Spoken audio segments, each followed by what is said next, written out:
Hello friends, তোমরা সবাই কেমন আছো? আশা করি সবাই ভালো আছো। আমিও ভালো আছি। তো আজকে যে রেসিপিটা হচ্ছে, এটা হচ্ছে সোয়াবিনের রেসিপি। তো এইভাবে সোয়াবিন রান্না করলে মাংসকেও হার মানায়। তো দেখো আমি সোয়াবিনটা কী করে বানাচ্ছি। তো এখানে নিয়েছি আমি সোয়াবিন 200 গ্রাম, আর নিয়ে নিচ্ছি 2টা ডিম। এখন আমি ডিম দুটোকে ফাটিয়ে সোয়াবিনটাতে দিয়ে দেবো।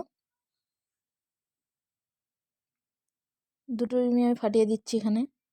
তো সোয়াবিনটাতে ডিমটা ফাটিয়ে দেওয়ার পরে আমি এখানে ভালো মতন চটকে চটকে একটু মেখে নিব, যাতে ডিমটা সোয়াবিনটার মধ্যে ভালো মতন ঢুকে যায়। তো এখানে আমি ডিম দুটো ফাটার পরে আমি দিয়ে দিচ্ছি এখানে একটু সামান্য লবণ, তারপরে দিয়ে দেবো একটু হলুদ গুঁড়ো,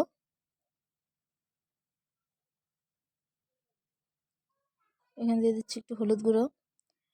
তো হলুদ গুঁড়ো দিয়ে এখন আমি সব কিছু দিয়ে এখন আমি ভালো মতন একটু মেখে নেব।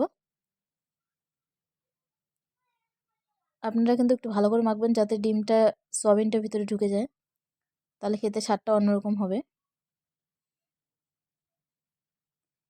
তো দেখুন আমি এভাবে মাখছি, এই যে মাখা হয়ে গেছে। এখন আমি এখানে নিয়েছি আলু, এটা সেদ্ধ করা আলু। তো আলুটাকে আমি গালাবো না, এরকম গোটা গোটায় দিয়ে দেবো। তো সবজিটা বানানোর জন্য প্রথমে আমি একটা কড়াই বসিয়ে নিলাম, আর এখানে দিয়ে দিচ্ছি আমি তেল। তো এখানে আমি সাদা তেল ব্যবহার করছি, আপনারা চাইলে সর্ষের তেলও দিতে পারেন। তো এখন আমি যে সয়াবিনটা মেখে রেখেছিলাম ওই সয়াবিনটা আমি দিয়ে দেবো। সয়াবিনটা আমি খুব ভালো করে ভেজে নেব। তো বন্ধুরা, যারা যারা এখনও পর্যন্ত আমার পেজটিকে ফলো করেননি তারা অবশ্যই ফলো করে দেবেন, আর যারা ফলো করেছেন তাদের অনেক অনেক ধন্যবাদ। আর লাইক কমেন্ট শেয়ার করতে কিন্তু ভুলবেন না।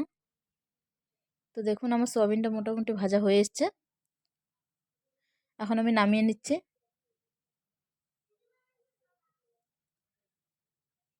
এভাবে সয়াবিন বানালে টেস্টটা অন্যরকম হয়। তো এখানে আমি ওই কড়াইয়ে তেল তেল দিয়ে, তো এখন আমি আলুগুলো ভেজে নেব। আলুগুলো একটু লাল লাল করে ভেজে নেব।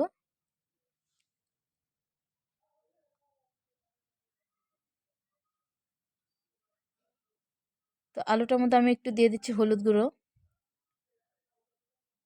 হলুদ গুঁড়োটা দিলে একটু তাড়াতাড়ি ভাজা হয়ে যাবে। আলুটা গালিয়ে দিলাম না, কারণ হচ্ছে গালিয়ে দিলে ঝোলটা অন্যরকম হয়ে যাবে, তো গোটা গোটা থাকবে। আলুটা ভাজা হয়ে গেছে, এখন আমি তুলে দিচ্ছি।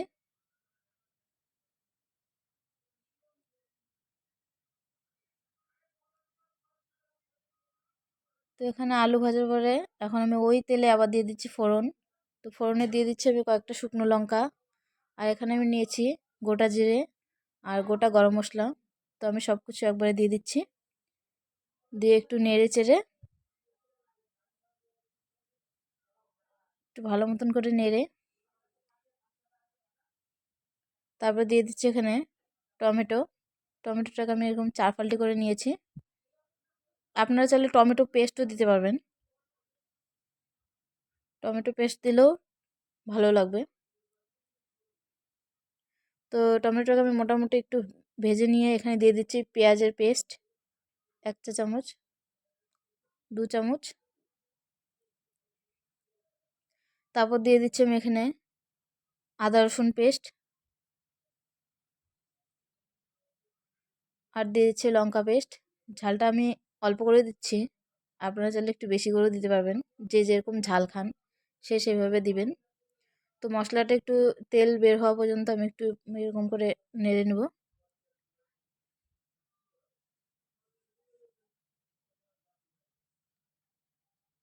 তো এখানে এখন দিয়ে দিচ্ছি আমি স্বাদ মতো লবণ, আর দিয়ে দিচ্ছি হলুদ গুঁড়ো। তো লবণ হলুদটা দিয়েও আমি আরেকবার ভালো মতো নেড়ে নেড়ে দিব।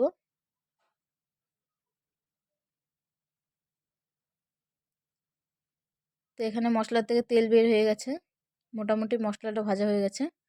এখন এখানে দিয়ে দিচ্ছি আমি যে আলুটা ভেজে রেখেছিলাম, সেদ্ধ করা আলুটা আমি এখানে দিয়ে দিচ্ছি। তো আলুটা মশলাটার সাথে আমি ভালো মতন একটু কষিয়ে নিব।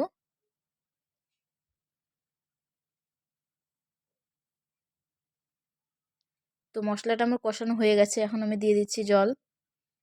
একটু ঝোল ঝোল হবে, তাই একটু জলটা আমি বেশি করে দিলাম।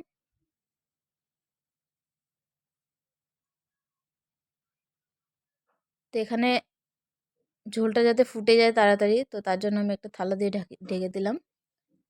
তো এখানে মোটামুটি দেখো ঝোলটা ফুটে গেছে। এই যে দেখুন আলুগুলো একদম কিন্তু গলেনি, গোটা গোটায় আছে, কিন্তু সেদ্ধ খুব সুন্দর সেদ্ধ হয়ে গেছে। আগের থেকে সেদ্ধ করা ছিল, আবার সেদ্ধ হলো। তো এখানে আমি যে সয়াবিনগুলো যে ভেজে রেখেছিলাম সেই সয়াবিনগুলো দিয়ে দিলাম। তো সয়াবিনগুলো দিয়ে যে ঝোলটা ফুটে এসছে, এখন আমি দিয়ে দিচ্ছি উপর দিয়ে ধনেপাতা কুচি।